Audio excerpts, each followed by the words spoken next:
Hello everybody, and welcome back to more Kerbal. We actually managed to finish a really easy mission, which was to go from Duna's moon, which is Ike, something like that. So we went from Duna's moon all the way over to back to Kerbin. So it was kind of a round trip. So we have two first landings here in the Duna system. We've been to both the moon and to Duna, and we've gotten back. That's an accomplishment that I didn't think we would do as quickly as we have. However, we have two planets in the middle here. We have Moho and Eve, and then we have one further out, which is Dress. Dress is actually fairly difficult to get to, believe it or not, and a lot of it is because of that weird plane that it's on. It's totally not aligned with the rest of it. It's kind of the same problem with Elo, but you can do a pretty good job of getting there. But Jewel has a lot of moons that we could get to. Actually, in fact, let's look at it real quick. With Jewel in mind, there's a really... it's hard to do because you kind of can't have a steady orbit around a lot of this stuff, which means doing things like Apollo-style missions, which is what we're going to be moving more toward, is very difficult. And to reiterate, an Apollo-style mission is when your main ship structure remains in orbit around whatever you're landing on. You have a lander that lands, does what you need it to do, has minimal fuel, minimal structure to it, so it's lighter and it takes off and lands easier. And then once it's done its job, it goes back up into orbit and rendezvous with your other structure, redocks, takes all that science stuff back to Kerbin, and you get a ton of science points that way. And that way you're not burning weird amounts of fuel to land and get back off the planet or moon and stuff like that. So there's a few things to do there. However, what we're going to do next is go to Eve. There's a problem with Eve, though. Now, Eve has its own moon, which we do plan to land on and get, tons of awesome stuff from. But the problem with Eve is that it has incredibly thick atmosphere, and it is one of the hardest planets to take back off from. In fact, in most cases, it's nearly impossible, because you have to take back off, burn a ton of fuel. Imagine taking off from Kerbin, right?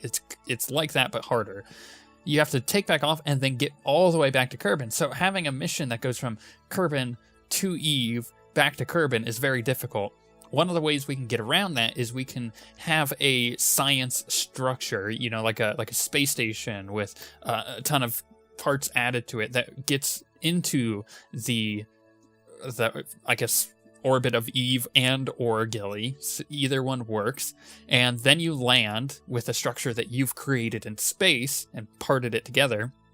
You fly it to Eve, you land, you take back off, and you obviously won't have enough fuel to get back to Kerbin, but what you can do is you can dock with that station that you've created. That station can take you the rest of the way. So it's kind of a multi-tiered mission in order to get there and back. And I've only done it successfully once, and I almost didn't make it. It was really close as far as fuel is concerned. I pretty much drifted most of the way at the end. But what we're going to do instead is we're going to create a lander that lands on Eve, roams around, collects a bunch of science, and then shoots it back to the planet. And we gather up science that way that we wouldn't otherwise have. So we're not going to worry about coming back. So it's going to be an unmanned mission. I think I've described that pretty well. The other mission we'll do after that is to get to Gilly, land on Gilly, and get that done with, and get the science from that. However, it's all about Eve right now. We got to get to Eve, which means we need to unlock some of the science stuff that we were talking about in the previous one. We have 900 points, right? Which is nice. And the first thing we need in order to make a proper lander is some wheels. And this is going to be kind of the first part. These wheels are quite good for this. So we're going to research those. We could get much bigger ones, but that would take up a lot of our science. And we really got to go with what's better for this mission, right? These wheels would do us very well, and I would appreciate having them because you can make bigger structures. The problem with that is, though, we're not really gathering up as much science as we could otherwise get, because you can do this accelerometer, which helps with getting more science off of that mission, and then having these battery packs also does a very good job of that. As far as the other 300 costers, there's nothing really that's going to affect our mission for this too much. These are pretty nice, but these are for smaller landers, and we're not planning on doing a small lander. We're planning on doing a rover and then building up something to take that rover to Eve. So we're going to go with these other science parts. We're going to accelerometer and then the new antenna, basically. So we'll get that. And then that leaves us with 357 more, which will get us a better solar array, which we can use, and then rechargeable battery packs. And these are circular, and they fit on just about any major structure that I would make. So that's really nice to have as well. We could go back and get some of this, which allows us to get that piece there, but I think the amount of science that we're going to get from this is going to be totally worth it. There's more science things there, and that unlocks, more battery banks and ways to generate energy. So we'll get this. Boom. Got that, and then that unlocks even more stuff that we'll eventually get. However, we need to start building ourselves our rover. I'm thinking kind of like the Mars rover, only better in every way is kind of the direction I'm going with this.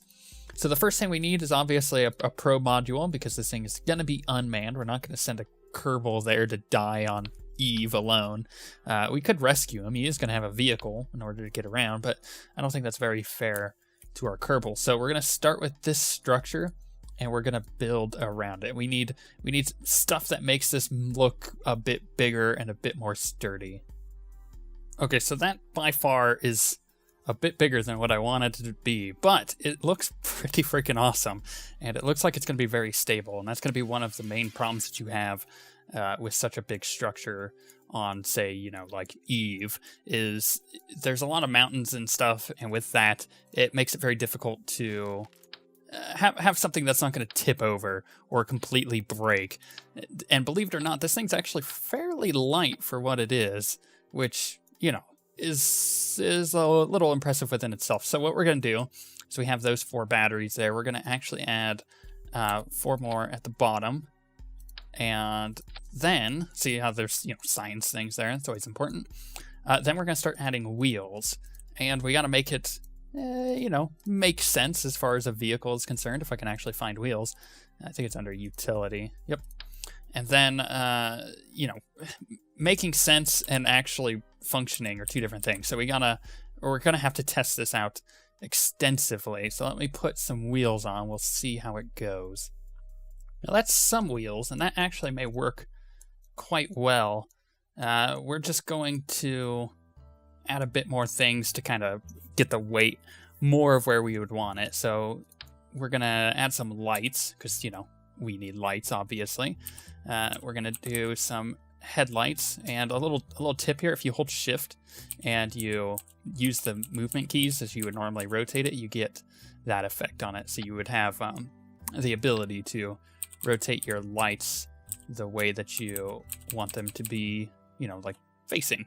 So mine aren't like super far down or anything. They work pretty much as headlights, as you might expect. So I'm gonna flip these around like that, kind of do the same thing. I'm actually going to turn the sticky movement on so it kind of stays towards the center there. All right, we'll go with that. Let's launch this, and we'll see if it actually works properly. Because if it starts tipping over right away, we know we have to scrap the design. So we want to make a basic concept like we have done here, and then test it out. So I'm going one direction, and the wheels are pulling it to the side, which is not good. That's not what we want to see. Is it going to flip over when we start getting some speed, though? That's always an important thing to consider. I'm actually making it go backwards. This way is forwards. Let's turn on the lights. Do those function? They do. That's good. Allows us to see a bit. What I'm noticing where we could probably add wheels, we can fix some of the middle ones, which are causing us to turn slightly as if our wheels aren't... that's... Okay, well... We clipped a battery at the bottom. Okay, so we know that things are riding too low then. Okay, so let's redesign this a little bit and see where we stand afterwards. Okay, I'm going to try this structure out, and what we'll do is, instead of putting the science things like on the corners to balance it a little bit better, we'll add them kind of in the middle here, but we'll do it Oops. Oh gosh, this is really hard to do when it's not lined up properly. So let's do this and get her like right in. Oh, come on. I just need you to attach like right. Oh, okay. Okay. Oh dear. Oh, there we go. That's what I'm looking for. Like that. Will that work? Possibly. It's a bit flatter, which is what I'm looking for. Let's see if I can get it to do that on the exact same side over here. What I may do is readjust this one just slightly, if it won't freak out again. There we go. And bring it like, just want it to line up properly. Oh, that's because it's too low. Well, that makes more sense. How about right there? That's about as perfect as it's going to get. And then instead of doing it the way we did, we'll put these, which are going to be a pain in the butt to get on there. There we go. 2 right there. And then 2 right. Ooh. Oh, come on. You got this. You got this, game. You got this. Don't fail me now. There we go. That looks a bit better. It looks a bit more stable. Now let's add our tires. So we're going to go as far down. Oh gosh, this is much harder to do than you would think. As far down as we possibly can so we get clearance. All right, and we'll do 2 tires on each of these structural things. And oddly enough, these structural things are what you're supposed to be using as like the main part of the, the rover. At least that's what they've designed it to be. So it's kind of fun to use them for something other than that in the way that, that I'm using them now, which is not what they're intended to be. Okay, so those work. We'll do more here, which is really hard to get right as far as height is concerned. Because you want them to all be about the same. Otherwise, you're going to be getting into the same issue I was having when I was driving around earlier, where it pulls to one side, and you don't want that. Then again, it's sometimes good to have your wheels, like the center wheels like this, a bit higher, or a bit, a bit more angled in certain directions. The reason behind that means you won't beat yourself, like in the middle. You won't teeter-totter around, hills and stuff. It's bound to happen with a craft this long anyways, especially one that doesn't really have too much give on the suspension. But you just kind of be wary that's going to happen and not get yourself into a situation where you're going to, have that happen to begin with. Okay, so kind of the same deal here. Whoops, let's just restart on that. And we want to go with Q and E to get those facing the right direction, like so. And we'll do a couple more. I totally messed that up again. Okay, let's do that again. Flip it, and then like so. I want them angled slightly down. That way you actually get a bit of light on the ground. Okay, so let's try this. We have batteries in order to power the thing. We have lights in order to see where we're going at night here. And we have a structure that looks like it may work a lot better than the previous one. So let's turn lights on. There we go. That's beautiful. That is backwards, and this is forward. So we'll see if we can go down this. These wheels can pop, so you got to be kind of gentle with things like that. But that looks like it's working quite well. Let's get up to speed and try flipping it. You always want to test these before actually getting them on Eve or whatever. It appears the light in the front is having issues rendering properly, which that can happen.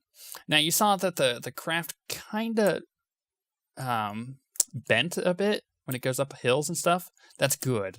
That's it's like a fake form of suspension. You want that. And that's kind of why I've designed it the way I have, which was what I was hoping to get with the other one, but that wasn't going to happen. So this looks like it's working rather well. Let's get a little bit more speed up We're just going to go straight for a little bit until we see this get up to like 20, and then we're going to just hard turn right or left, and we'll see if that causes us to flip or not. And we'll have to redo this test. It's pretty good. That's pretty good. All right, so we can hit the brakes, and that'll stop it quite rapidly as it lights up the ground, and we'll recover. So the thing I'm concerned about here is once I start putting weight on it, like towards the top, is it going to want to flip? Because we don't want that to happen. So let's start adding all of the rest of our science structures that we're going to need.